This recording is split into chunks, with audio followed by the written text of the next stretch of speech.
If your life is built around a paycheck, a mortgage, and long-term plans, history has a message you were never taught. These systems work until the system itself is under stress.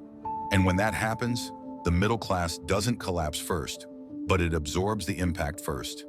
This video explores why that pattern keeps repeating and why stability has never meant protection. When we talk about economic collapse, we often imagine extremes. Total chaos, hyperinflation, society falling apart overnight. But that's not how collapse usually works. Historically, collapse is quiet at first, and the group most affected early on is not the poor and not the elite. It's the middle class. In this video, we're going to look at what history actually shows about the middle class during periods of economic stress and why so many people who did everything right still lost ground. This is not about fear, it's about clarity.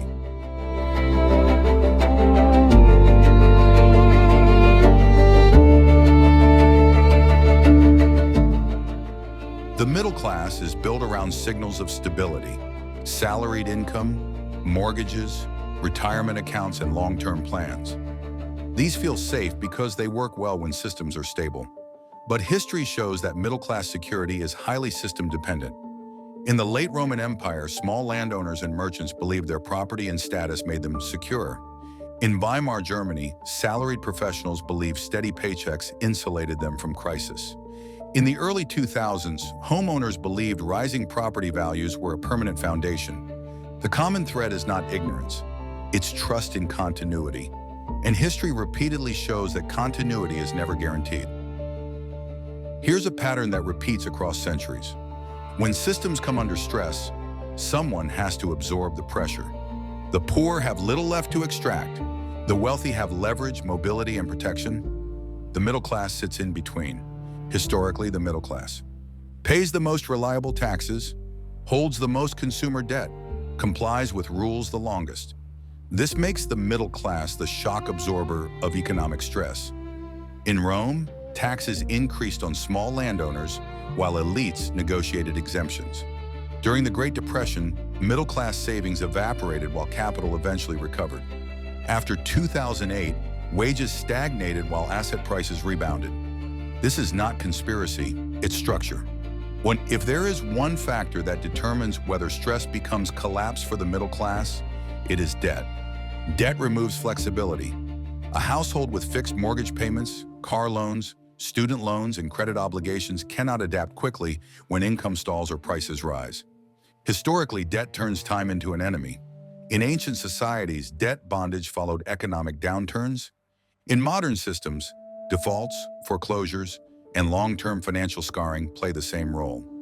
This is why two households with the same income can experience the same downturn very differently.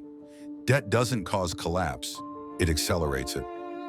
Middle-class wealth is usually concentrated in what we can call paper assets like cash savings, pension promises, retirement accounts, and home equity. These assets work well until institutions are stressed. History shows that currency can lose purchasing power. Pension systems can be restructured, and housing markets can stall or reverse. This doesn't mean these assets are useless, it means they are conditional. Real security, historically, has never been about account balances alone. It has been about durability under stress. So why does the middle class keep getting caught off guard? That is because middle class life rewards optimization, long-term commitments, and efficiency. But collapse punishes those exact traits. Highly optimized lives have little margin. Highly leveraged plans require stability, and highly structured paths are hard to exit quickly.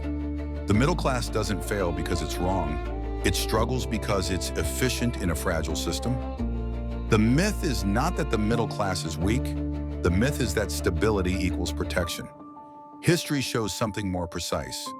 The middle class is safest when systems are stable, and most exposed when they are not. Understanding this isn't pessimism, it's preparation. Here's the important part.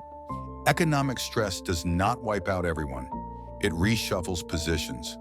Across history, many middle-income households adapted successfully, not by panic, but by repositioning.